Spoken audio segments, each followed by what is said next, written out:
Hi guys, welcome to Trail Talk. I'm your host, Aaron Shimmons. Joining me this week, we have Jon Albon, TNF athlete, 6th at Western States just a couple of days ago. He's a Brit, he lives in Norway. What Jon has done in the sport is really impressive. I kind of like his style as well. And he also has what's known as the Albon app, which is a training platform. There's training plans, there's training tutorials. They've just released this new thing called the running impact metric, which is specific for mountain running, trail running, which I think is super interesting. So we're going to dig into that. That was really the catalyst for this interview. Before we get into that, I just want to say thank you to TORQ Nutrition for sponsoring the show, AFRN10 for 10% off. Also, the wonderful GOREWEAR, makers of Gore-Tex, 30% off with the code IRunOverMountains30. You get those details in the description. They're on screen. Use them. Thank you. But without any further delay, let's go chat with Jon. Jon Albon, welcome to Trail Talk. Thanks for taking the time to sit down just a few days after Western States. I guess we'll start off by saying welcome and how are you feeling? Hello. Well, thank you for having me. And to be honest, I'm not feeling too bad. I've got a few spots here and there that I'm keeping an eye on. My toes aren't in the best of shape. Actually, energy levels are up. And I think a few things that happened in the race, maybe looking back on it, meant that I didn't manage to extract everything out of myself, which can be the case sometimes. So then recovery can be a little bit quicker. But who knows? I'm yet to do my first session, so it would be interesting. Possibly I'm feeling good, but I wouldn't be able to perform if I did train. So it's tough to really understand exactly how you're feeling until a couple of weeks has gone by. Yeah, I mean, I reached out to you after Transvolcania, and it just happens that the best time was to chat after States, just with travel and things, but I was really keen to chat to you about the running impact metric, but we'll come to that. Let's just touch on Western States. You finished 6th, 14:57. Would have been good enough for second last year. You're a competitor with a great track record. How do you feel about the time, the race, the American experience? I don't know. Obviously, normally I wouldn't be happy with 6th. I wasn't happy with 6th as I was running along, but then it was such a different race. I learned so much. There were so many other things that were a little bit out of my control. And actually thinking back on it, I'm relatively proud of myself for the time I did and coming 6th. And like you mentioned, it was a stellar year. I don't think they've had that many quick times all in one year ever, really. So, I mean, lots of lessons learned, and yeah, definitely just have a newfound respect for that course because it's nails in its own way. On paper, it doesn't look that bad, but actually it's a tough course. And I really do think that maybe you need to do Western once to experience it and then go back and do it better, because then you know what to prepare for, you know how to prepare, and you've got kind of an idea of what you're in for. But there's definitely things that could have gone better in the weeks before and during the race. But then that's the way racing goes. You can't always turn up, give it absolutely everything, and be the first one to cross the line. So I saw that you picked up COVID in the build-up to that. It looked like it was maybe before, towards the end of the block, maybe before the taper. A couple of other athletes also seem to have reported that they had COVID even at the race. How did that impact the training or the how did you find out? Was it a bad case of it or? Yeah, so we'd arrived 3.5 weeks before, 4 weeks before, and the idea was that that will be my last training block. So I'm finally going to get to proper altitude, proper heat, do my last long runs, and kind of put the icing on the cake. And then it was 2 days after we landed that I started to get sick. And I thought, I can still race well. It's just a cold. And then every day I was like, oh no, I can still race well, and just slowly ground me down. until I did take a test and thought, oh, it's COVID. That's great. And that actually happened to be the same day we were then going to be driving up to Tahoe. And I don't do well at elevation anyway. I live at sea level. I don't spend much time higher up. So for me to have COVID, turn up at elevation, have it being hotter than usual, and have the anxiety of having to run a 100-mile race, all those things combined just made it really tough to really try and assess how I was feeling, what training I should do, how much I should try and push the boat out to really get those last training sessions done, or how much just to recover. And it was tough, and I think I did relatively well, to be honest, because the old John from last year, especially in the year before, would have freaked out, would have just thought, oh no, training hasn't been perfect, this is terrible, I feel awful, the race is going to go bad, and just sort of like entered into this death spiral. But actually, I did certain things which helped myself out. I tried to not train too much, keep a control of sort of like the health and happiness as well as sort of the preparation, and managed to make the best of the situation. But to be honest, like I was feeling like I was well prepared. I was feeling like the last bit of altitude and heat could really help me prepare. But then thinking back to it, I was nowhere near as well prepared as most of the US athletes who have raced before. They've gone to Flagstaff. They've done 3 months in the heat at altitude on similar trails, running the right mileage.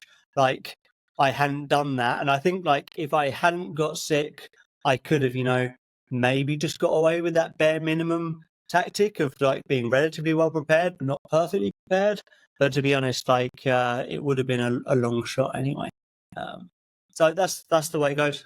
And like I definitely don't think getting COVID is the end of the world. I just think it was the combination of everything, especially with the altitude, that really hurt me. And then in the end, I did actually just try and go down to Auburn for extra days and spend more money on hotels down there just to give my body the chance to try and recover. But I was tracking the HRV and heart rate during sleep a lot to try and get a handle on that. And that was really, really helpful. And it's just absolutely like disgusting to see the numbers though when you wake up like every day, how bad they can be compared to how they are at home and how you want to be in order to race well. Yeah, I remember when I've had it twice, and we're going back a few years now, but I remember checking the HRV and the resting heart rate every day, every morning, and I screenshotted it and saved it in my phone note. And it was like resting heart rate was like 15 up every day, and the HRV, I forget what the numbers were, but it was basically 5 days of just terrible numbers for me. So whenever you got the opportunity to go to States, it sort of felt like, well, I'm not sure you were 100% interested in going. It was like 100 miles, but maybe the lure of Western States itself is what drew you into it. Are you interested in maybe going back as, M6? I think like it's far too early to tell, and I definitely do normally let like my season decide itself sometimes and kind of go with the flow, and that's how I got into Western anyway. I mean, I won the ticket during CCC, and then they said you have to accept within 2 weeks. I thought, well, why not give it a go? I definitely now have experienced it and then know what I'd need to do in order to improve, and I think just experiencing it will enable me to improve anyway. I just really don't think I'm willing to make the sacrifice in lifestyle that I know I'd need to do in order to race as well as I would like. So, I mean, I love where I live. It's at sea level and it's cold. And I love, like, the lifestyle I have here, and the idea of going to, say, somewhere hot and high, like Flagstaff for 3 months, just to run, not boring trails, but just to run the same sorts of trails, just to prepare myself for this race I've already done before. I'm not sure. Like, I'd have to really sit down and have a long think about what sort of lifestyle I wanted to have that year. Like, do I want to have a ski season? Do I want to do more sort of like interesting type of runs?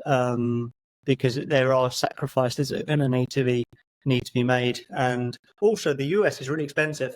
Like, it used to be a bit cheaper, I think, but my God, it's not cheap, and there's no prize money in the race either. So it's kind of like, I don't know. It's tough. It's like a big change in lifestyle to go over there. put in the time.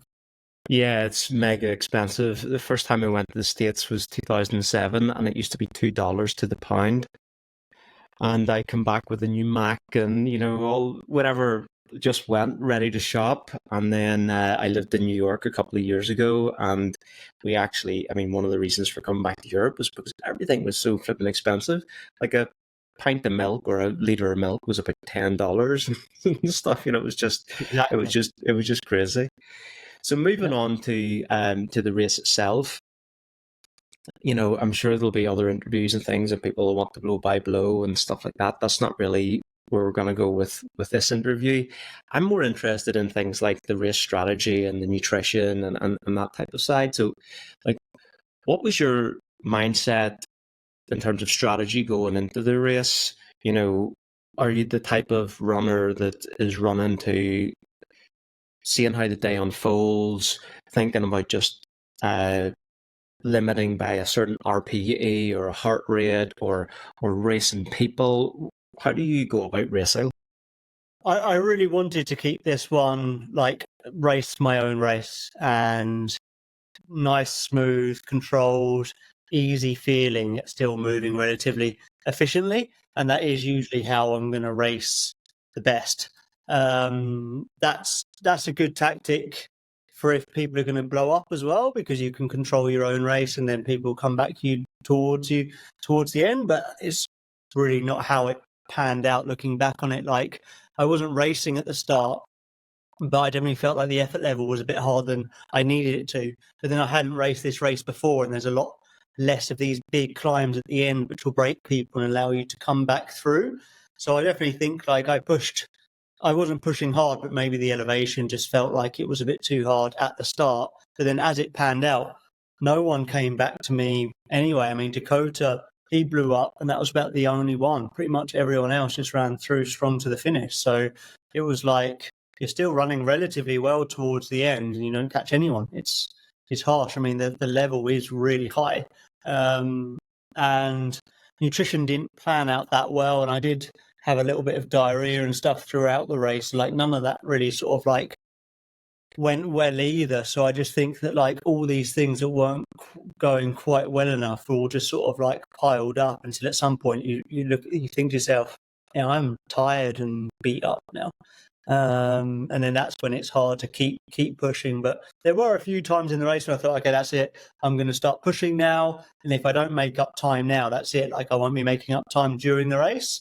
And on a couple of them, I did actually manage to sort of like keep within touch. And to be honest, looking back on it, I wasn't that far off for the majority of the race. I think the real gap opened up at the first aid station. I got there and my crew weren't there. So I spent a few extra minutes faffing around at the first aid. And then I was actually relatively holding that gap all the way through until I think after Rucky Chucky, it was just kind of like, that's when it got really hot and it was just not good anymore. Like, the toes were really hurting. And I still managed to keep a relatively good pace until about 25k to go. And then it still felt like I was pushing the same, but the speed just drops off a cliff. And I think that's why it is probably really helpful to have a pacer, because I didn't have a pacer. I'm just running along alone. And you don't have that sort of person to have the mental capacity to sort of like manage your race for you. So yeah, lots of lessons learned. What was the reason for not taking that full American experience and having a pacer? I don't know, like I haven't had a pacer before. I don't really like running with other people that much. In the months before, I guess I was too lazy to ask people, and after having COVID, I didn't really see the race going that well anyway, so I wanted to limit how many people were involved anyway. There's less people to let down. So I guess it's just like, I don't know, being stubborn. And also, like, the pacers aren't allowed to give you food or water, but I'm absolutely sure that pacers give athletes food and water along the way. And I just wanted to be like, no pacer. I'm doing it all off on my own back. That's it. Like, this is me against the course. And that's the way I wanted to do it. So I'd probably rethink that for next time I came to do the race. But it's like, it's just another thing I've learned. Yeah, it feels like, it's funny you say that, because it does feel like, how could a pacer not be saying, take this caffeine gel, get this into you. You haven't had a gel in 20, 30 minutes, whatever. Take this or whatever. Squirt water over you, or it just feels like that something that would naturally sort of happen. Yeah, especially because when you're in the thick of it, it's kind of like rules don't matter anymore. It's just this is like survival mode, But actually, if you looked at it like from outside, it's like, well, they make rules for a reason, but I just don't see why they make rules that are hard to enforce. And when you're out in the middle of nowhere, there's no one going to be enforcing these rules. So the only way to ensure that you aren't getting help along on the trail is really just to be running home. Yeah, I think there's the American European thing there. In America, they do have rules for things, and they will go hard on them. Think about Thevenard and the getting aid just outside the aid station, the Hard Rock, and then the year that Killian was cutting corners. But I mean, that's just normal crack here, Yeah, so But it's like if it's a rule in America, grey areas and stuff. It's just that they will enforce the rules when you can enforce the rules, but there's so much of the course which is just out in the middle of nowhere. It's like it doesn't really feel like it'd be possible to. I think it'd be kind of stupid to enforce a rule with someone getting aid just outside of an aid station. Because I mean, come on, it's like a grey area. Like how close do you have to me to the aid station? You can actually take a meter rule and start counting out meters and mark a line on the ground.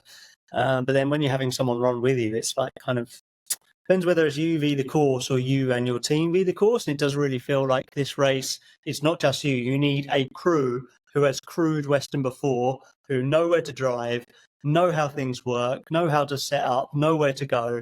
And that's about as much of it as running the course yourself. Like just getting ice to the athletes and making sure they know where to buy it and how long it takes to get to each aid station so it doesn't melt and stuff. I mean, all these things. It's a really stressful day for the crew. I mean, it's definitely not a course that's designed to be crewed or like run as a race.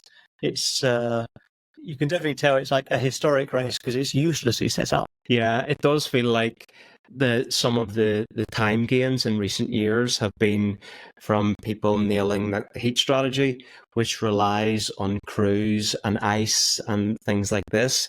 So mine certainly did. Like I wasn't heat acclimatized. Like I tried to do acclimation on the treadmill at home, which worked relatively well, especially for shorter efforts. It works well, but there's nothing that beats acclimatization, spending 3 months running on the hot trails to acclimatize yourself. So in that time between having COVID and the actual race, I went for runs and it was absolutely awful. Like even just sitting in an air-conditioned room for a week with COVID, felt like pretty much all the heat adaptations I did manage had gone. So then I figured, okay, ice is the only way I'll get through this race. Load up with lots of ice. So in the week before the race, I was just sewing race vests into ice vests, like sewing extra pockets here and there, cutting off other pockets. I had a t-shirt with big pockets in, so every single aid station I could load up on ice. But then it took so much time to actually load up on ice. And then I think I was running with like an extra 2 kilos pretty much for half the race. Obviously it melts away, but it's heavy, So it's like, it's just so much better to be acclimatized to the actual heat. But I mean, that's part of the race. The heat is phenomenal. It's hard to explain. Like I did a couple of training runs in 40 Celsius, and luckily on the race, I think it was only like between 35 and 37 in the canyons or something like that. Which, I mean, just thinking the fact that I ran in that is just absolutely disgusting. But I just definitely wouldn't have managed without the ice. So I made the best of a bad situation. But you really do need to prepare for this race properly because you can't wing it. Yeah, absolutely nobody is able to look cool at Western States with all of these random blocks of ice packs around their body. It does look quite peculiar, but it is unique to states. So just wrapping up on the strategy piece, are you limiting yourself during the race to I'm never gonna kind of flex over like an RP7 or like where are you kind of what's your baseline for that type of effort? I think it really depends on the day you're having and if you're really psyched. Like I definitely felt like the fire wasn't in me that day. And normally when you have that fire, you can really push it a bit harder, and especially then when you get in the lead, you can push it even more because you're winning and you get extra wind. And I didn't seem to have any of that. But really, I know for like a long effort like that at the start, I shouldn't be going into zone 3 heart rate. So, like for me, I guess, I mean, there's no heart rate zones or RPEs. There's not so many systems it's hard to even explain. It's just not even going to happy hard. It's kind of like a very controlled, efficient and smooth effort level. And then just trying not to go beyond that. But then by the time the first, say, 4 to 6 hours is over, it's actually hard to push the heart rate up anyway. So then you could just pretty much go as hard as you can because nothing happens. You've just got an automatic limiter. So that's partly why maybe I just hate the starts of long races, because you're just waiting to be tired and there's people making moves and everyone's like, sussing each other out and stuff. I prefer just to like get rid of all that and just everyone be completely destroyed. And then we'll just see who's got what it takes to continue going till the finish. And I guess definitely I got a little bit too destroyed a little bit too early to make this race work out well. So that's the way to go sometimes. So then thinking about nutrition, do you have a nutrition sponsor? Is there a particular brand you were sticking with? Like, I've always kind of felt that an eclectic mix is always going to be the best. And if you use any one thing loads, you end up hating it anyway. So I've never really sort of like got on with the trying to have like a sponsor which is going to want me to tell everyone just to use the same product week in, week out, year on year. I definitely made some poor choices with the nutrition strategy for the race, or maybe just it didn't work out that well for me. It's hard to plan everything in advance. Obviously you want to have options, and like I was saying with the crew, it's so hard for them to get to places and set up and have these options for you, and when you get there you're kind of like a bit stressed and it's hard to think clearly and say, no, I don't want this, I want that and stuff, not even knowing what they have with them. So I definitely do think that moving forward, I probably will go back to basics a little bit. And like I tried a few different things. And to be honest, like I've spent a lot of time in the last year at least making my own gels. And I think I'm just going to go back and do that because it's nice, simple. You know how much you're getting. There's no flavorings or preservatives or anything like that. It's just nice, simple nutrition that seems to work. And I'm definitely a water person. Like, I can't take that much sports drink. I just don't like the sweetness. Like, I just like to feel refreshed and have a gel, but then some plain water on the side. And that's just a lesson I seem to learn every single race I do. Like with this one, I figured because I'm going to be drinking so much, I'll be able to have plain water and some sports drink. But really, I mean, I still was after plain water far more often than I was the sports drink. So always lots to learn for me on the nutrition front, and I never really feel like I've cracked it. But then I think I'm just not talented at eating and running in races, and everyone's got their strengths and weaknesses, and that's one of my weaknesses. Yeah. So did you have a particular calorie or carb goal that you were shooting for during the race? Yeah, I figured something like 80 grams of carbs an hour should be fine, and I think I was definitely hitting that at the beginning. But then it always gets a bit messy towards the end. You don't even really know what you're getting in you. You know, you're having like Coke here and Coke there, and this gel instead of that gel, and everything, and it all just turns into a bit of a mishmash. But yeah, I normally have a pretty good plan going in, and try and have plans B's, C's, and D's.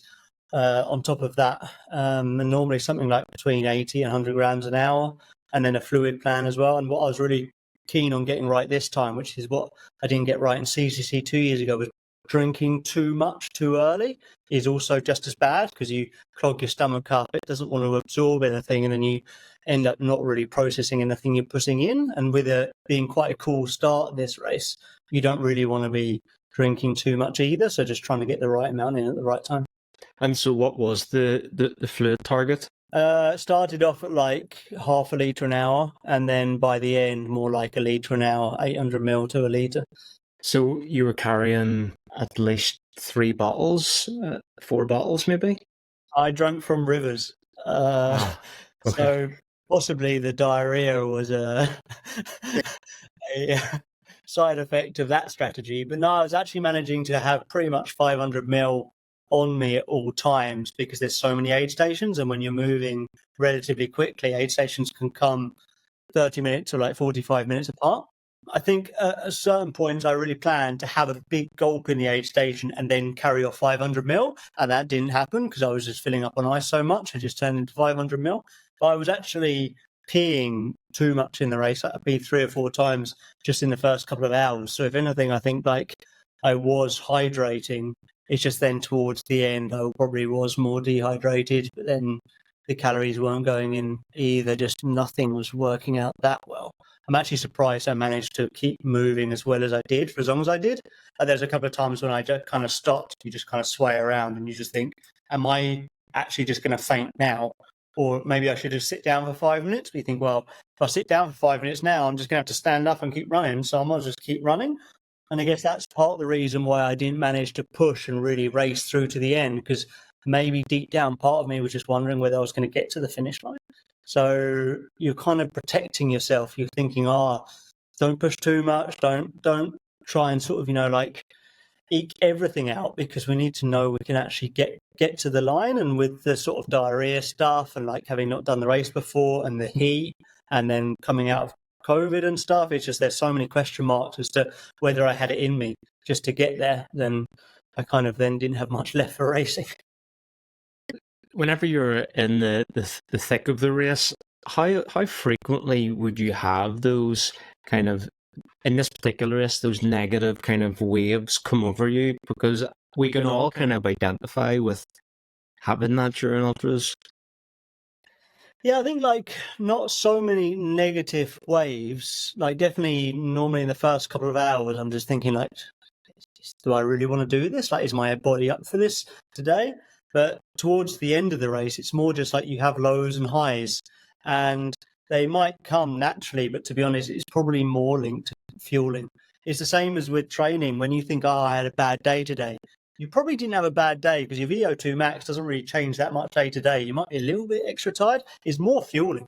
Like if you're having a bad session, bang 2 gels and probably turn itself around up within 20, 30 minutes.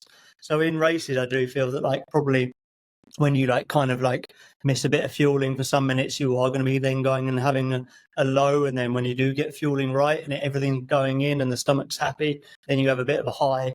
And that's just the way it goes. And as long as you know that it swings up and down, then you can usually just continue going.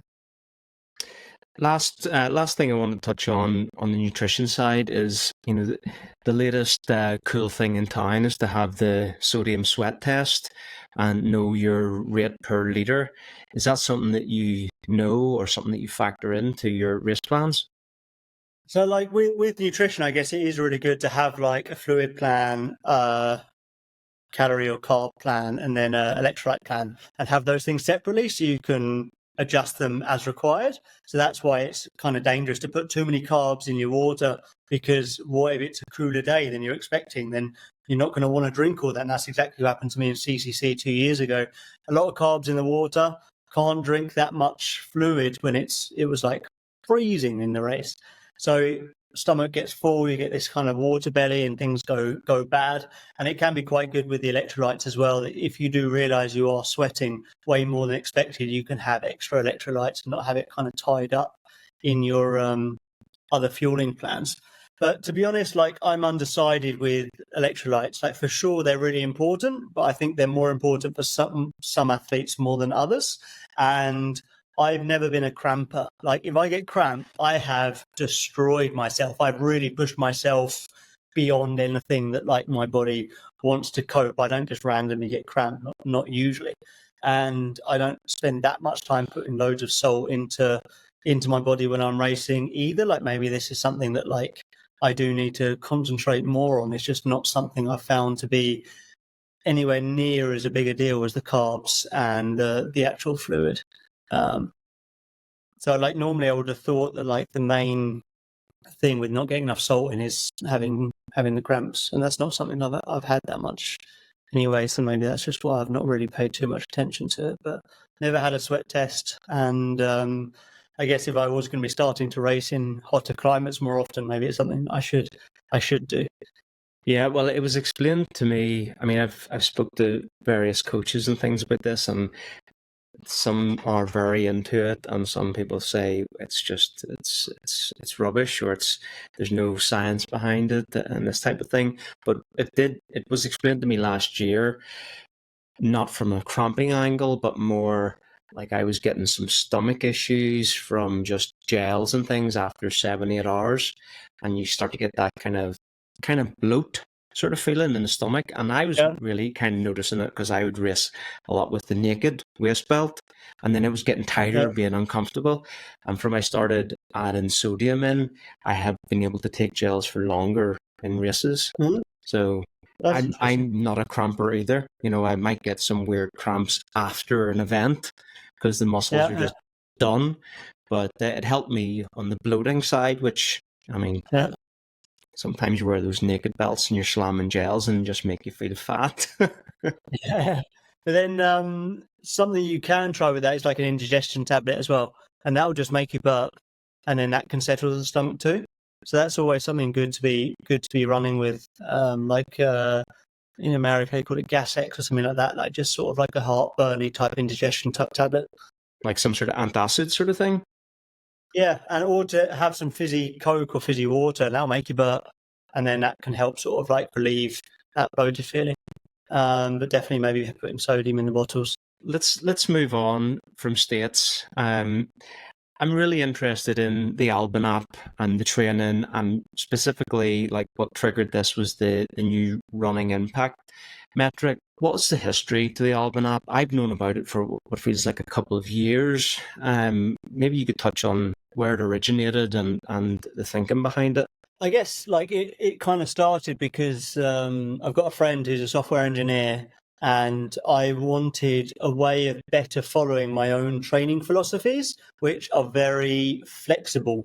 So that means that kind of like it can be almost hard to keep track of.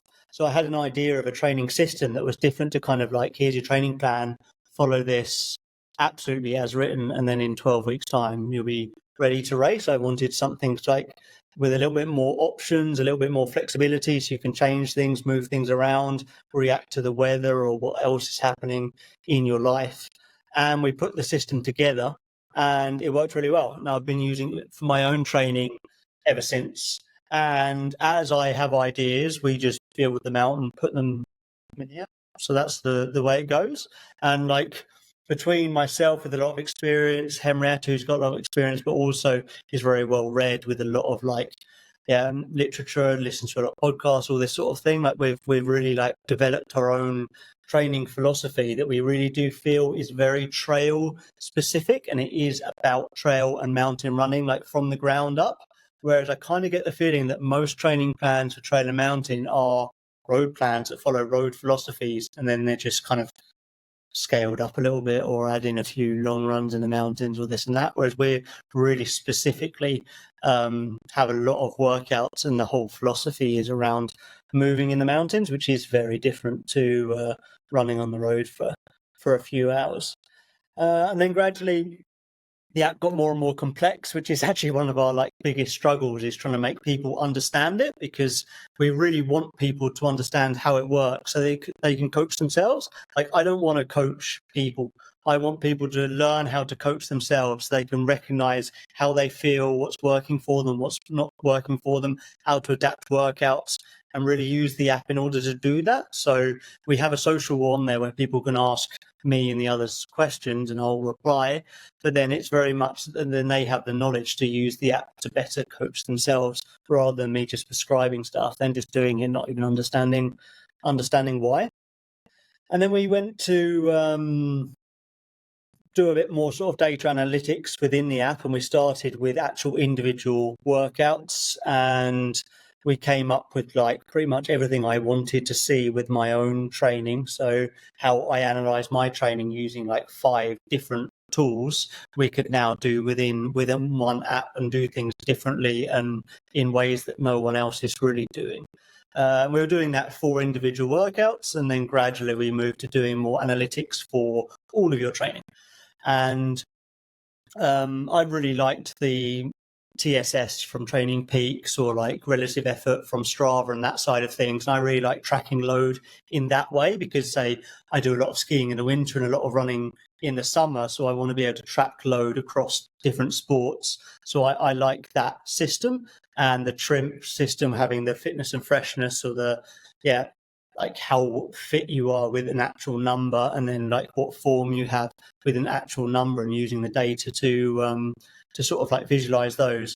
I think that's really helpful for training. I just have always had a problem with pretty much every way of tracking load within trail running, because people say, oh, I do 160 kilometer weeks. It's like, that makes no sense in trail, because if you do a massive climb, or you do like 9,000 climb in the week, and you do 160k, that's pretty different to doing 160k on flat. So distance doesn't really work.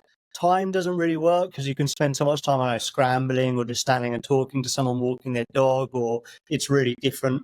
What else? Like time in zone can kind of be a little bit better, but it's still not the best. So I wanted a better way of tracking load within trail running. And I really liked the TSS, HRTSS from Training Peaks, which is really based off heart rate. And we have that in the app. And that's based off heart rates. That means across all your training, cross training and running, you can see how much kind of your engine is working. So how much your heart is beating, how much your lungs are working to make yourself fitter. So that's kind of like part of it. And then we have the exact same system, but with something we've called running impact. And that's a number which measures how much impact is going through your legs when you run. So that means every time you go out for a run, you'll get a number, and the bigger the number, the more impact has gone through your legs. And it's based off time, speed, and gradient. So that means if you do a really fast, really, really long downhill, you're going to get a massive number. And if you do an uphill only session, you're going to get a smaller number.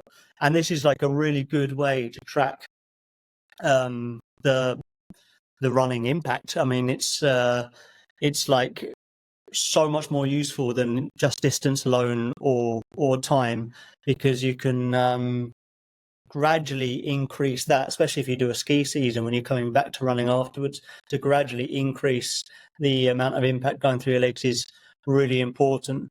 And it's really helped me. Like, so I used that into Western, and the problem was I could that way tell that I hadn't prepared enough, which was like, I guess, like a negative. But still, it's like whenever I'm looking at how much training I'm doing during the week, I'm looking at these two numbers instead of like how many kilometers or the amount of time. So you were saying that you hadn't accumulated enough impact? Yeah, for sure. So the numbers, we can track these like through time using this same system of the fitness and freshness type thing from Strava, for example, and it's actually really comparable to the system that's using heart rate, because in the TRIMP system, if you do an hour at threshold heart rate, you get 100 points. And with the impact system that we've made, if you do an hour at threshold speed on 0% gradient, you get 100 points. So that means it's actually almost comparable between the two. During the winter, I do so much skiing. My base fitness, based off the heart rate, goes through the roof, but my impact fitness is really low. And then I spend the spring trying to gradually improve the impact fitness and get it up to sort of like somewhere near what my base fitness is. It's just then if you do get sick, or you take some time off running, or you get a little niggle, obviously that running impact, you can see it's not going up. If anything, it's going down. So that's like one way you can use these numbers, is to say, I've got this big race, I need to be able to do X amount of impact in that race. So that means gradually throughout the months, you can gradually increase the impact week on week and know that you're not doing too much. So we have some nice graphs which show if you go into the red, you're suddenly going to be more prone to injury, because your impact is way above what it has been over the previous weeks.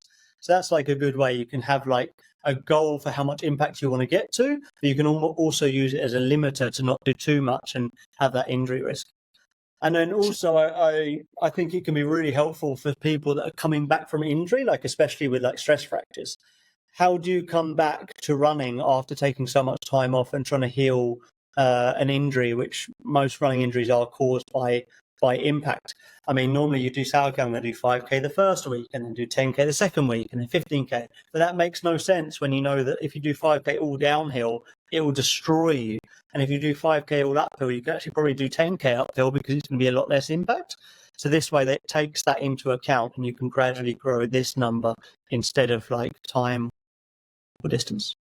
So is this something that you would program, if you think about the kind of the old sort of thing about increasing volume and like the 10% rule and all these types of things that we hear, is that similar with the running impact metric that, you could have there's a certain amount that you wouldn't increase over week on week? Yeah, so there's two different ways that we've like made it possible to track this long term. One is pretty much that, but we use a 3-week average. So we plot the 3-week average like they do on Strava for the distance you've run, I think, or relative effort. Plot your 3-week average for Monday, Tuesday, Wednesday, Thursday, Friday, Saturday, Sunday. And then the idea is that we put a kind of record suggested band of where you want to get to, which is like within 90% of that 3-week average to ensure you'll keep training, but then nowhere more than like 120% of that 3-week average, for example, 130%. So that's kind of like a good way it can help. But then if you're starting out from zero running because you're injured, maybe you can increase by more than that 130% of the 3-week average. Who knows? So that's one way. And then the other way is this TRIMP model, which is like the Training Peaks fitness graph. And we've got the exact same thing with the numbers for base fitness from heart rate and from the impact. So from that, you get a form graph, or we've called it training stress.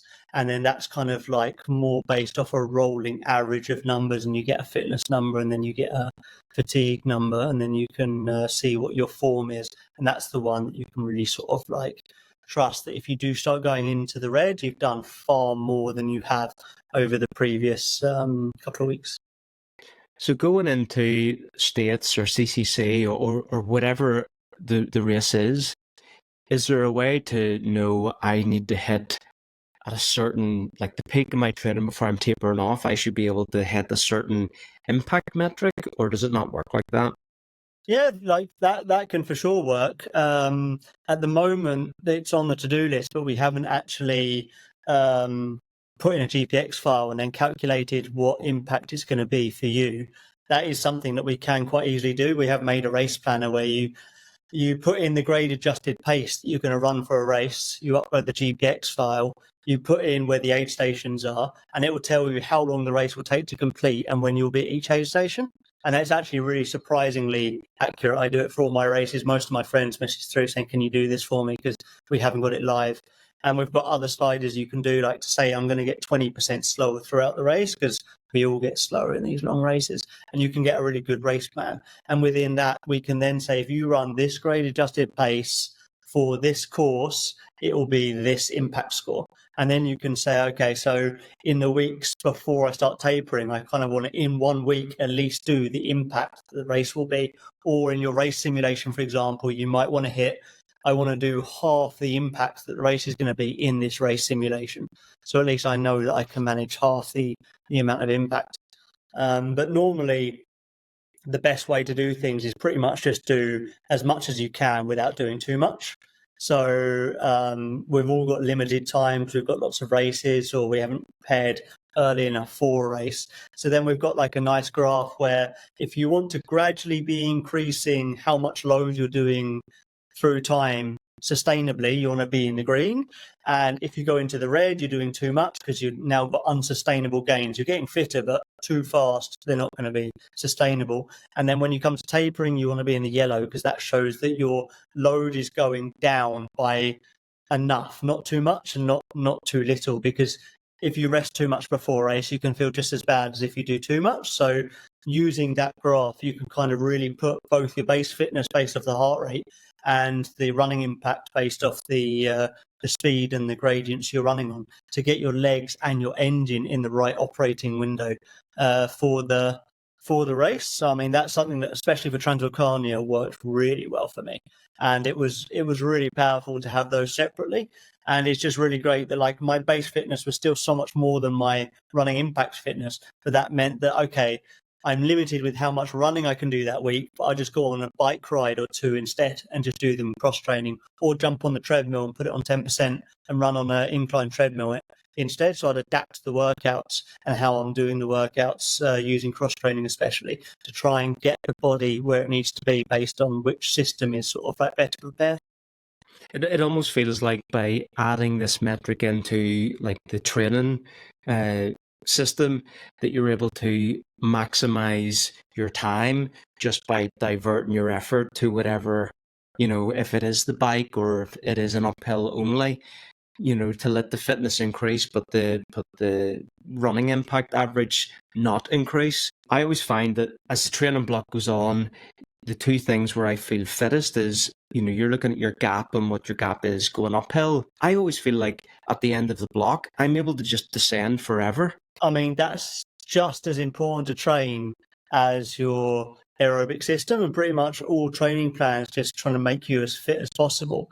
But definitely plans out there aren't really saying, okay, you need to acclimatize your legs to the downhills as well, because if you hammer yourself in a downhill, you don't even climb again afterwards well. And it really does destroy you. I mean, if you're not prepared for the downhills, even fueling is more difficult. Like the impact really disrupts how well your system can take in the carbs and calories. Like it is like absolutely crucial to get this right. And I really do feel that a lot of athletes have got good and they don't really understand how they got good. And they did it almost by accident. It's really hard to replicate. Whereas by using these metrics and using data, you can really then analyze what you've done before and why it worked, and then try and do it better moving forwards. But for sure, like I think it's going to be really useful for a lot of people, because other than that, you're shooting in the dark. Like how much running should you do to prepare? And it's kind of like there's not even a good way to track how much you're doing for the trails. So, I mean, this really does you got time, and that's basically it. Yeah, time or kilometers, or just I feel screwed. But I mean, normally you can manage too much training for 3 weeks. You hit the 3-week mark, and then the wheels fall off, and you've done too much, and it's too late. Whereas with this system, you can really try and keep it in the green and know that you're doing enough. And it really means that like you can relax. You can think, okay, I'm doing everything I can do. If I did more, then I'd be doing too much and the injury risk is going to be too high. So you can actually chill out. Whereas if you don't have a system like that, you're just thinking, oh, maybe I can do more. Maybe I can do more. Like, who knows? Like, and you just keep trying to do more until you come to having a problem. And unfortunately, within trail running especially, there's just so many injuries. Like, it's just really common to have a really poor track record of like consistency. And I think I'm one of the more consistent athletes out there, and it's tools like this which is helping me do that. So like it would be nice if people could always feel like they're doing enough training and not pushing it too much, because running in the quantities we end up trying to do them at certain times of the year just isn't good for you. Especially running 100 miles, it's actually not good for you. And you need to have something which tells you after you've run that to take a certain amount of time off to recover, because otherwise it'd be pretty easy just to get back to it, because you think the more running the better. But sometimes being injury-free, happy and healthy is the better way forwards. Yeah, well, I mean, with the benefit of this metric, you can continue to hammer and get your endurance fixed, but it might just be on the bike the next day, and sure. recover a little bit on the impact. I've got a lot more used to doing sort of like indoor training now based off this, and just being happy that no, I can't run more today. It's just one of those things. You have to do things gradually, otherwise you're going to tempt fate. Yeah, I think it's going to be good for me during the winter as well, because I do know that I need to run more during the winter, and this can be a real motivator. Like, I don't like going out and just doing useless, easy, plodding miles, because in my mind there's no purpose. It's just useless. It's just going out and running. It's just ugh.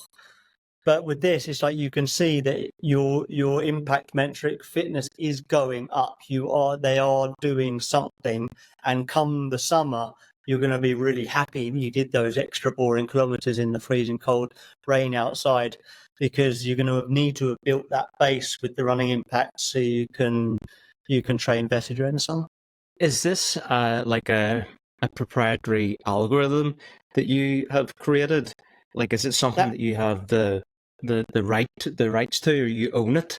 Yeah. So I've spent a lot of time analyzing data, and I use like ChatGPT a little bit and just figure stuff out myself. But I'm like really passionate about this, and I ended up making this algorithm. And I also made my own grade adjusted pace algorithm as well, which I think is better than like the Strava grade adjusted pace. And then actually plotted that grade adjusted pace with your pace zones behind, so you can actually see how you pace to run and which pace zone you were in, even if you're going uphill or downhill. So, I mean, I've done a lot of work on the data analysis. The running impact was a metric that I myself made. And yeah, it's proven really, really useful. So what we're trying to do with the app now is, the app to begin with was it was a bit of a training plan, but one that you can move things around and you can adapt yourself and whatnot. But some people don't want to follow a training plan. Some people already have plans. They already have coaches. They kind of like, they've got their plan. So we tried to then go with this analysis side, that you can use the analysis features of the app. You can use the running impact and the base fitness numbers and use it to analyze your training, but you don't have to have a training plan in order to do that. They kind of work alongside each other. So it's really helped the people with the plans, because now they've got some sort of way of managing their load. So there's a lot of flexibility in the app. Like, you can choose, do I want to do a recovery bike ride or a recovery run? And before, it was kind of like people just thought, well, I think I can run.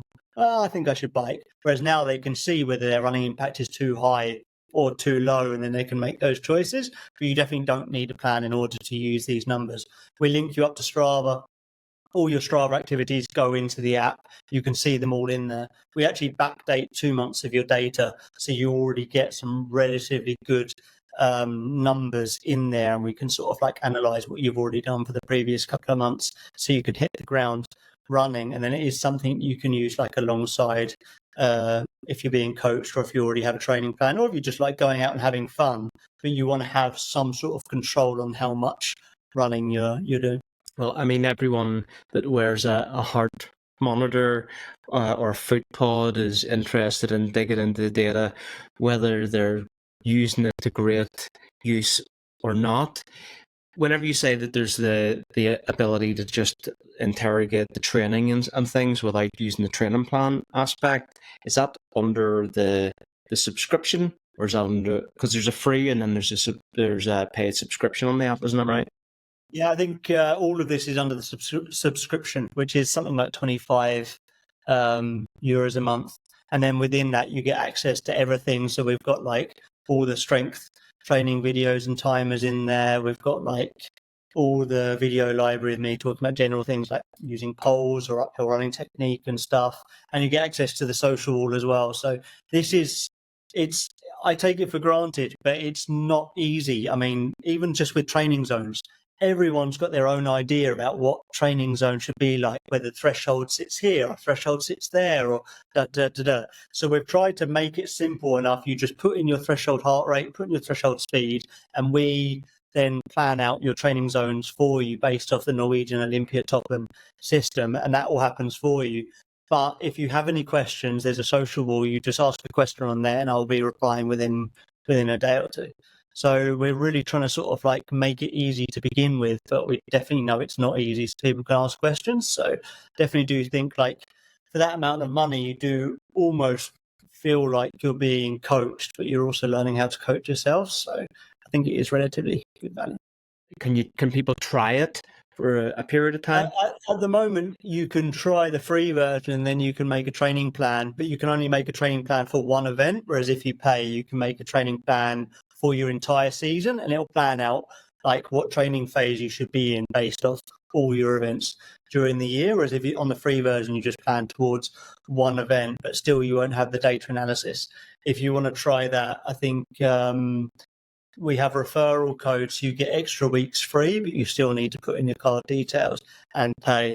But to be honest, when most people would just message through saying, "Can I try?" we normally just give them 2 free weeks anyway. But to be honest, like for what you're getting, £25 isn't like or euros isn't really like the most money to pay to give it a go. And also we do have like a lot of like data costs, especially backdating 2 months worth of data and then analyzing that for you and stuff. It's like there are costs that go along with this.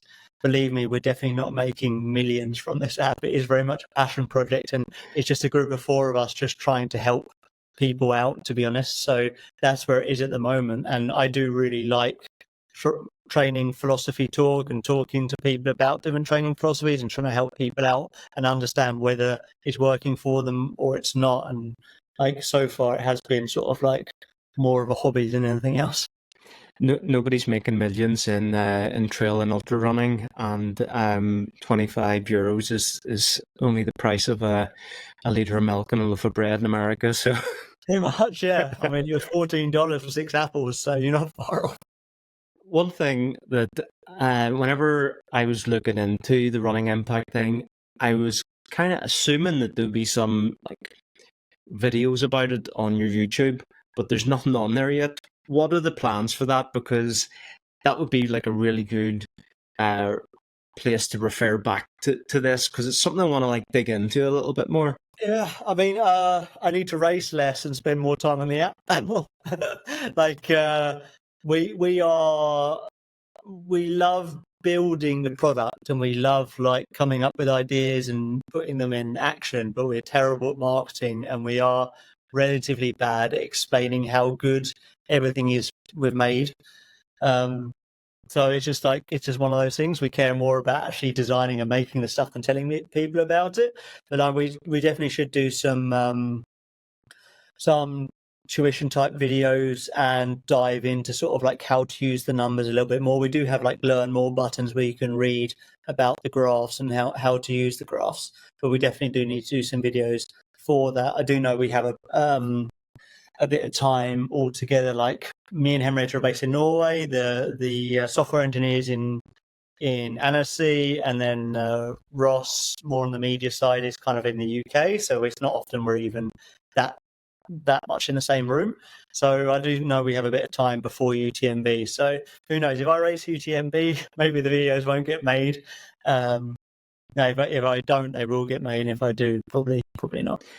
Because, like I say this, because the content that you have put out onto the YouTube channel is actually really good. I've looked at the uphill running technique one, and I want to ask you about that bounds and quick feet in a minute. Sure. And the pole technique, and then like I gotta say, there was the downhill running technique. Like I come from a fell running background, and I've always kind of felt that was a strength of mine, but I kind of struggled to apply it to ultra because you're kind of always trying to save your legs. But one thing that I had in my head almost all of last year, because I had like a couple of falls, and when you fall in Chamonix, it fucking hurts. Yeah, Like you're not rolling on the fails and getting back onto your feet injury free. But you said in one of the videos or one of the shorts or something that looking for the path of least resistance, and I think about that whenever I'm descending.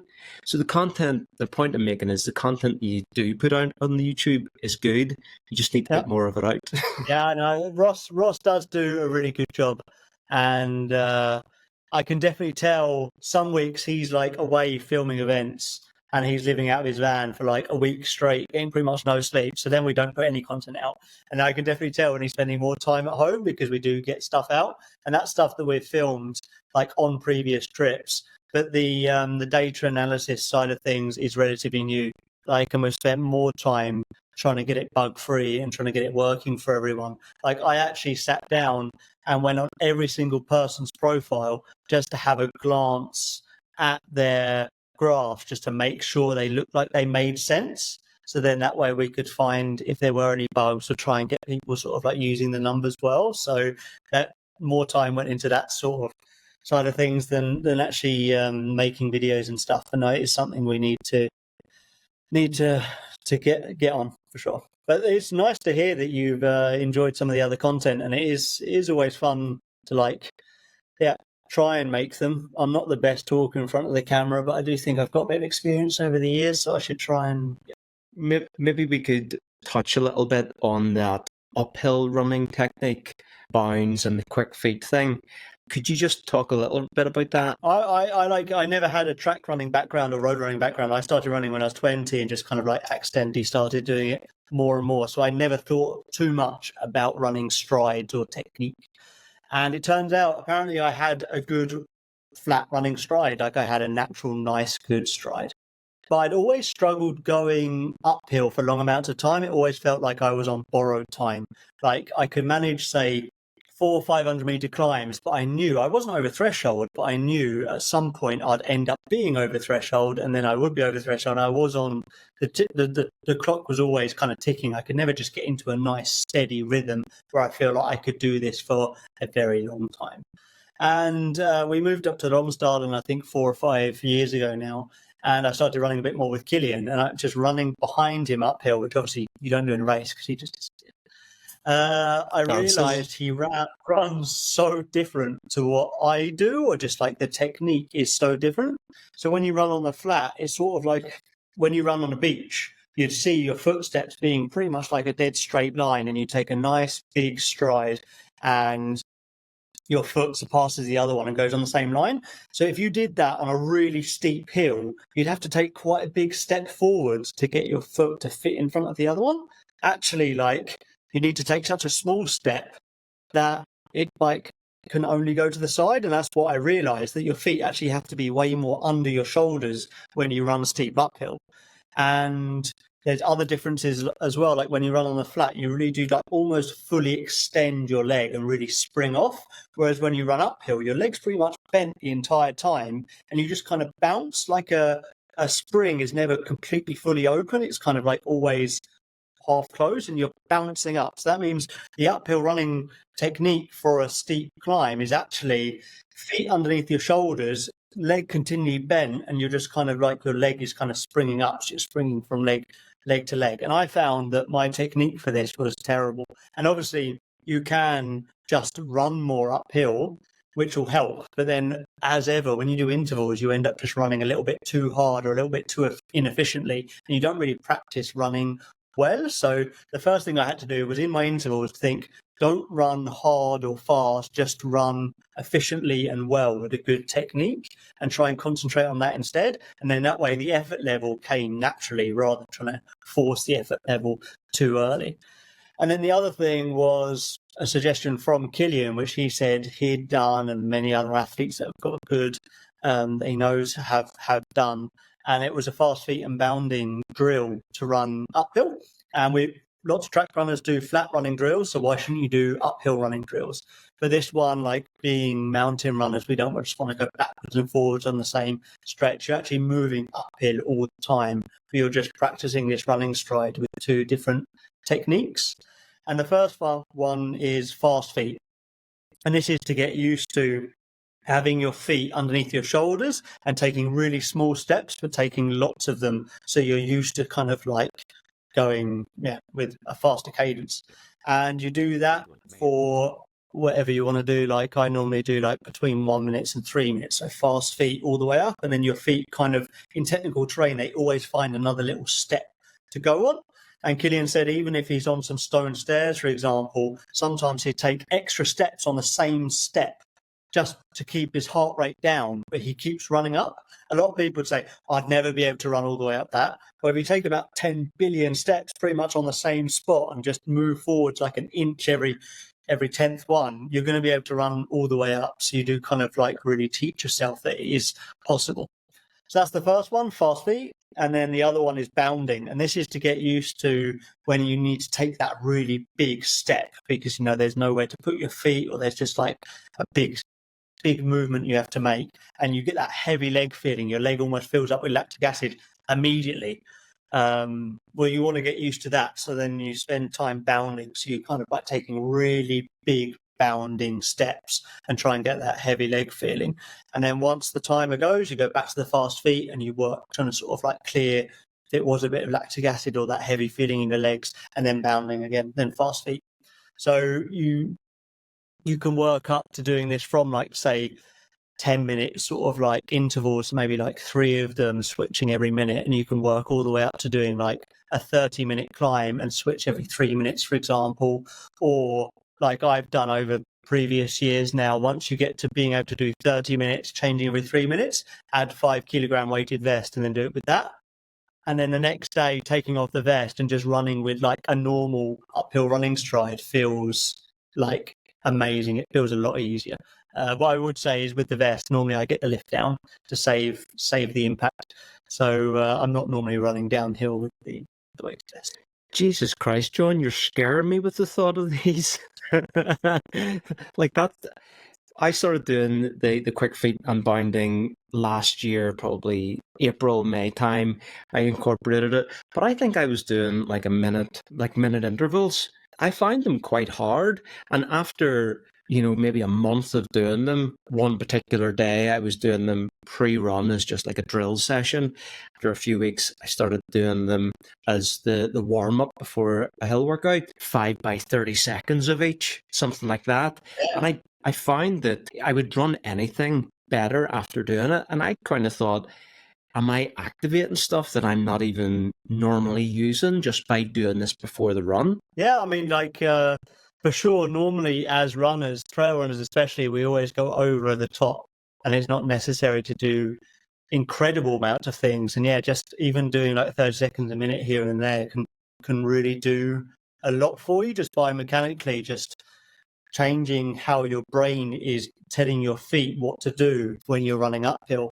It does seem to do something magical, and I've used it as warm-ups for races even, or just when you are just doing your warm-up, just to try and sort of concentrate on that and think actively about your stride and about the cadence, and think more about that. Like what I was saying with letting the effort level happen is really important. When you do an interval, we're always like, oh, I want to get a certain heart rate or I want to get a certain speed. It's like you should forget all that and you should just run well uphill and try and run efficiently, fluidly, and with a good technique. And then the heart rate will happen after a certain amount of time, and it will happen properly, like well, and then you'll be able to continue at that. You won't be cheating the system, which is something that I think we all end up doing in intervals. It's very rare that we end up running uphill in races at our interval speed, because ultimately like the technique or the effort level just wasn't the one that we can manage for a long time. Is there a particular gradient that you would think is suited to these type of drills?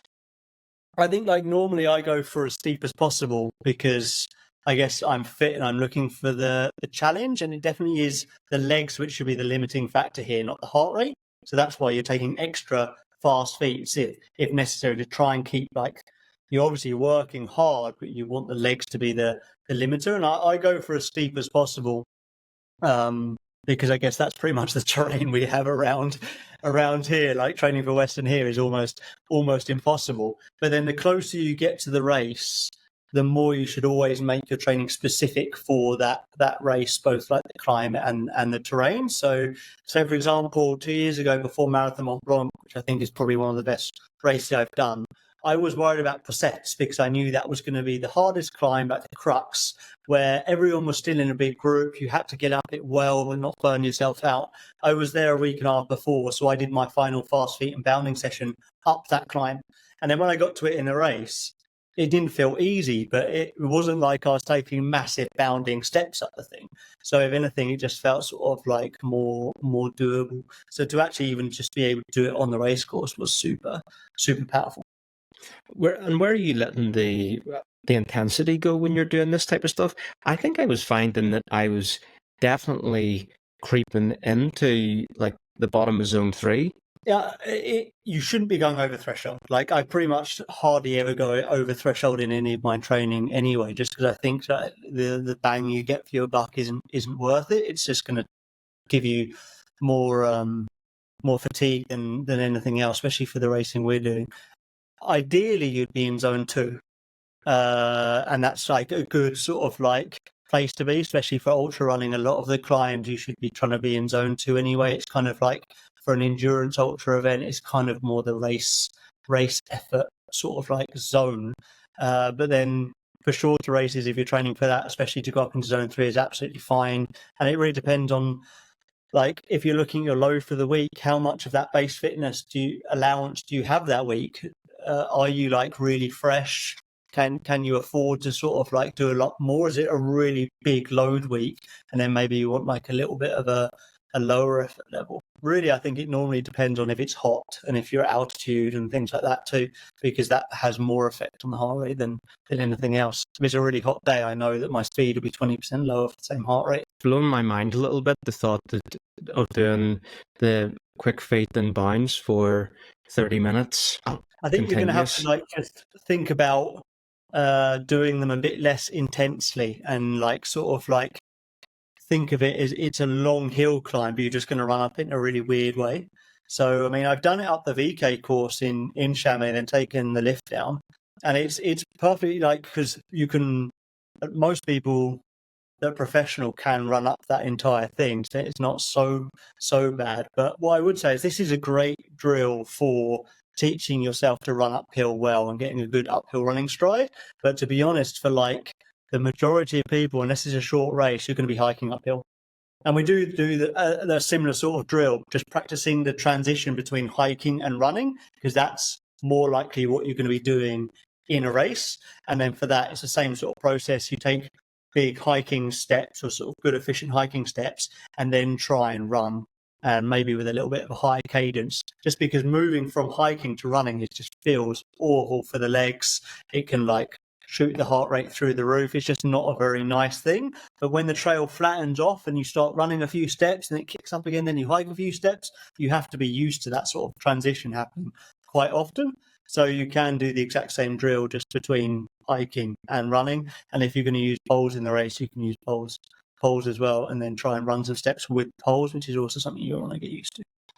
What's your thoughts around the running stride compared to the hiking stride? I think I've found that the more I've got better at running uphill, the kind of worse I've got at hiking, because I'm like, my hike has ended up with a shorter stride. Do I need to like extend my stride purposefully when I'm hiking more?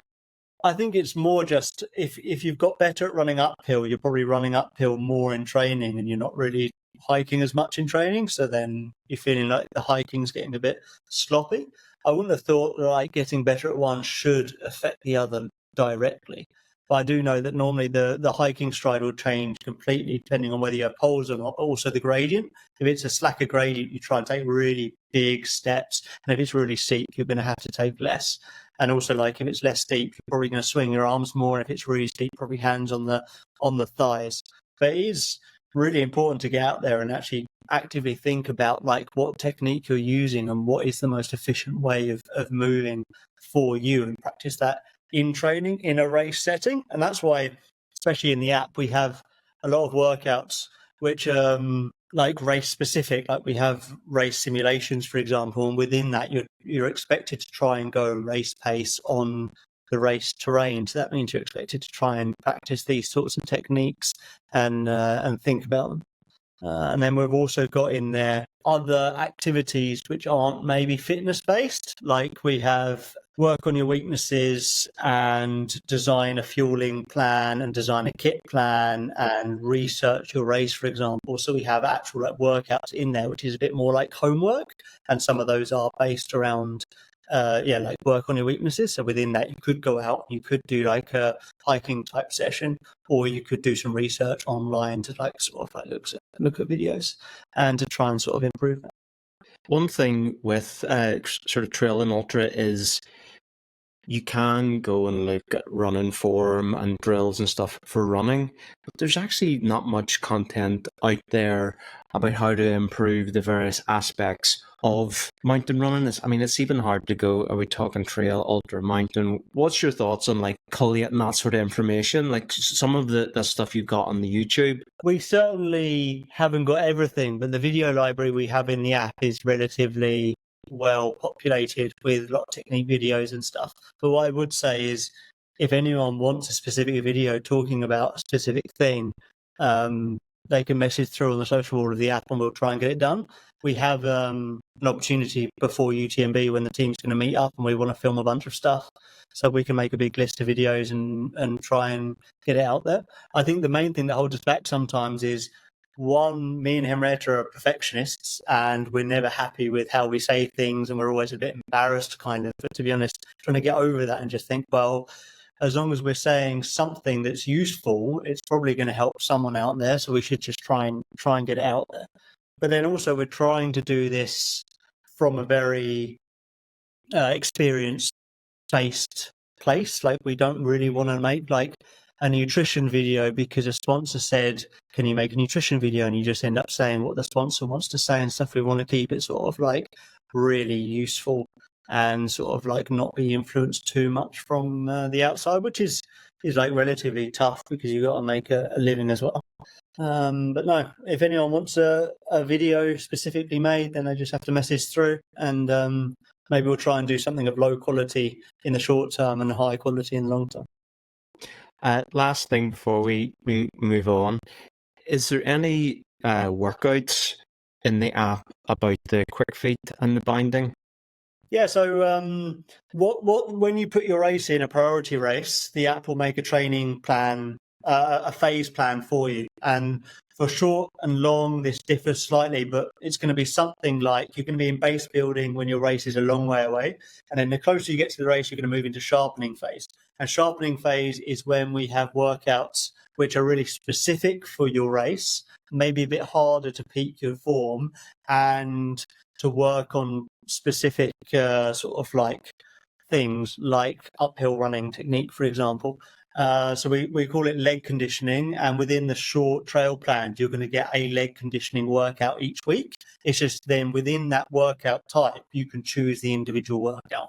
And there's like a few in there. There's downhill leg conditioning, uphill leg conditioning, which is the fast feet and bounding, the hiking leg conditioning. In obstacle racing, we have carrying leg conditioning, and every week you're expected to choose one of those. And if you know that you're going to be hiking in your race, you can choose the hiking one. If you know you're going to be running uphill and you want to work on that, you can choose the uphill running one. So it is definitely sort of like in the plan. But also, if people don't want a set training plan, you can also build a week which is blank and then add in whatever workouts you want, and you'll get access to every single workout in the entire app. And then you can just add the ones in that you want. So you can even build your own. Just in closing, what do you have on the kind of the roadmap for the Albon app? Anything cool or anything you want to break news on? There's so much, but I'm not entirely sure what we thought about doing next. The next data analytic thing I want to do is we have the load management, which we've talked a lot about with base fitness and running impact. And then we have intensity distribution, which is kind of how much time you're spending in zone 1, zone 2, zone 3, like how much of the time you're spending at different intensity levels. So as part of that, I'm going to be making a metric which gives you how much time you're spending at race pace or at race grade adjusted pace it will be. So what we'll do is we'll take, say, your race, you tell us you're going to spend 20 hours doing it and you upload the GPX file. So then we know what grade adjusted pace you'll run for that race average. Obviously, you'll start a bit faster and get it slower because we were doing these long races. So we'll say put 20% slower, 20% faster. That can be your race pace band. So then each week we can tell you how much time you're spending running at race pace and how much time you're spending faster than race pace and how much time you're spending slower than race pace. So generally, like the closer you get to the race, the more time you should be trying to spend running at race pace. And it's good to keep a track of that because it might be that you're running all of your sessions really quite hard and then you're getting efficient at running hard and fast. You get to the race and you're running a minute per kilometre slower than what you have been, and you just haven't got that inbuilt efficiency. Your body's not quite as tuned to working out at that speed. So this like sort of data analysis side of things can really help. And that'll be, we can make that sort of like throughout the week, so you can see how much time you're spending at race pace, but then also each individual workout, like a time in zone chart, will have a bar for fast then, a bar for slower then, and a bar for race pace. And you'll see throughout the workout when you're at race pace and when you started too fast maybe, and then when you dropped down because something else happened, like it was a bit technical or something wasn't quite right, and then you'll see how much of that race simulation, for example, you actually spent running at the pace that you expected to during the event. Yeah, that's going to be a tough one because I'm pretty sure that all of my long runs, although I'm running them relatively easy, like limiting myself to zone 2, I know that my grade adjusted pace is quicker than I end up racing at. But this is like a pet hate of mine. Why do I perform better in training than racing sometimes? And it's just like, is it the stress before? Is it I'm rested too much? Is it like just you start a bit too hard and then it ends up that then it just impacts the rest of the entire run? But sometimes I feel like I'd race better if I woke up and someone said, "Oh, you're racing UTMB today." All right. Like maybe I'd race better than if I have all this like 2 weeks of, oh, I'm racing, do this, got to do that. Should I eat this? Should I eat that? So really it's like trying to assess why that is the case would be like good from the first standpoint. But then also you can do the long runs in a certain way to try and replicate how a race will be, which is difficult, but that is one reason why I think sometimes Killian, before some flat intervals, he'll go and do a big interval up a 700-meter climb, maybe even twice. And then his flat intervals are a lot more of an honest threshold speed. Rather than running them completely fresh, they're going to be just way faster than what he's going to do in the race. It's just kind of like his sexy threshold speed. Whereas really sometimes you want to train your honest speeds and you need to make yourself a bit tired to do that. So maybe before your long run, you just do like a bit of a hill climb, get your effort level up a bit, build a bit of a fatigue into the system, and then go out and finish up with your 3 or 4 hour run. And then you'll be expected to sort of, like feel actually how tiring the race might feel in the second half rather than in the first half. And yeah, that's kind of interesting. Go and do maybe go up the VK and then start your long run up at 2,000 meters. Yeah, I mean that's one way, but I mean you could also say go up the VK, then get the lift down, and then do your long run. But then that's going to sort of like simulate being tired in the engine, but it's the impact in the legs which can limit you so much as well. So you really do want to just like bang yourself up and make yourself tired, and then it will feel like you're in the second half of the race rather than the first half. And if you are trying to simulate a race, that's quite an important thing to do. But no, I really struggle trying to make sessions like races, especially living here because it's cold and at sea level. But no, sometimes I would really like to sort of just be able to feel like the session is as hard as a race will be, but then be comfortable with it being like that and not be kind of like, oh my God, this is going to be awful in the race. All right, cool. Look, I've taken up enough of your time. We've dug into it. It's been very interesting.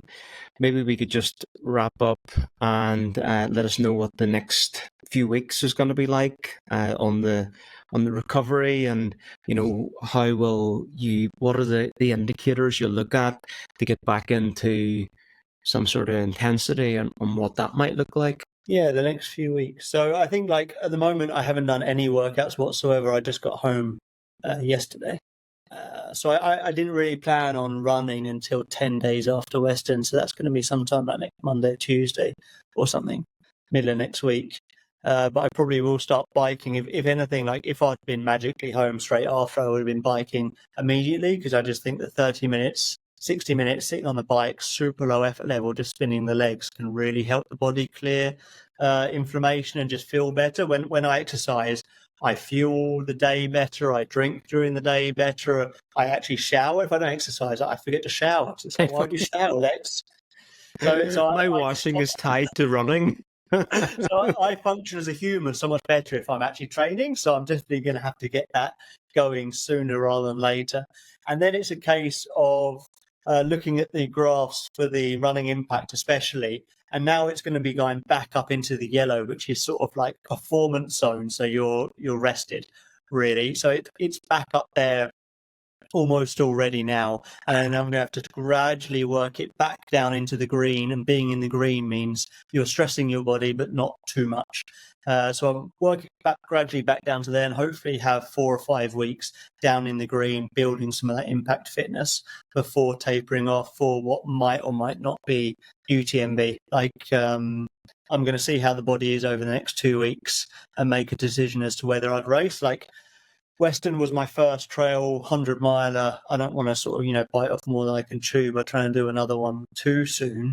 But I do feel like it was like a long 100K, so I don't feel too bad, to be honest. And the idea of racing UTMB, actually, it doesn't really entice me that much. It sounds pretty painful, but then I really enjoy training, and to train for it sounds really interesting because I've got like a different training philosophy that I'm hoping to try out, which I think will be really interesting.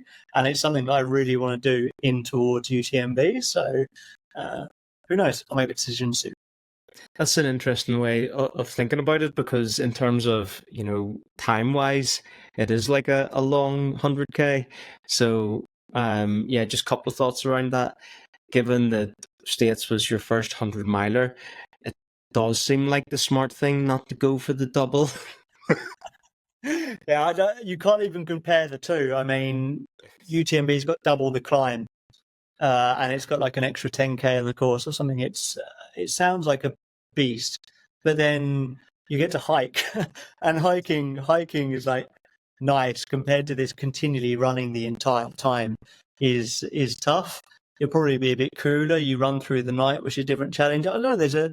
I really love to run around in Chamonix. It's some really nice trails, and you only live once, and I'm getting older. I can't be really conservative all the time. So, I mean, who knows? And like with Western, sometimes you've got to do a race to gain the experience to know how to prepare for it next time. So, I mean, maybe I should just give it a go and see how we go. And at least it feels like the pressure's off. Like, I do struggle dealing with pressure. I have this idea that people expect me to do well. And I win a bunch of races and that pressure builds and builds and builds. And then suddenly I come sixth. Everyone goes, oh, he's human. He's not that good. So then the pressure's off. And then normally I race much better after that. Like, really, I am racing my best when I'm the underdog. And I do feel like I'm definitely not the favourite to win UTMB, so I can go there, learn a lot, have some fun. Great. We have it officially, unofficially, that you're going to do UTMB. Just to give it a go. Just to see if I can crack the fueling, really. Just run around, eat a bunch of food, and see what works, and then come back next year. I mean, they do it in Formula One all the time, don't they? Just go out and just sort of, yes, we're not going to win this one. We'll just see how our tyres work and see if we can try a few things. 20 of them are guaranteed not to win in Formula One. At the moment, it might be quite interesting this weekend. But we'll see. If I don't do UTMB, I'm going to have to do some other races, aren't I? So I'll make a plan. It's a problem that there's far too many races in trail sometimes. But then also it is also great that there's an eclectic mix of different events. You can always find something new and interesting to challenge yourself. You've got to make hay while the sun shines, and the season will be over in no time. But John, the trail running season is only over for a month a year now, isn't it? It's like Trans Gran Canaria is at the start of it, and it seems like Complet is maybe the end of it or something. There's still races into December as well. It can be crazy long if you want it to be, but I'm definitely wanting to run until I'm an old man, so that means taking a good off season during the winter, and that's why I love to ski as well. Super low impact, good base fitness gains, give the body a break, and then build back to it for another year, and hopefully keep the injuries at bay. Cool. Right, John. Thanks so much, and good luck, and enjoy the recovery and the bike rides. Cheers. Thank you very much. Well, guys, what did you think of the show? Super cool conversation with John. Really appreciate all of the time that he gave us to dig into training metrics, training philosophy, Western States. Let me know down in the comments what you thought was the best part. Was there any takeaways from you? You can also get John's socials, his website, details about the Albon app, details about the Albon YouTube page, which I highly recommend. Let us know in the comments what you thought. Also, like it, share it with a friend, do all of that stuff that helps get the word out about Trail Talk. Peace.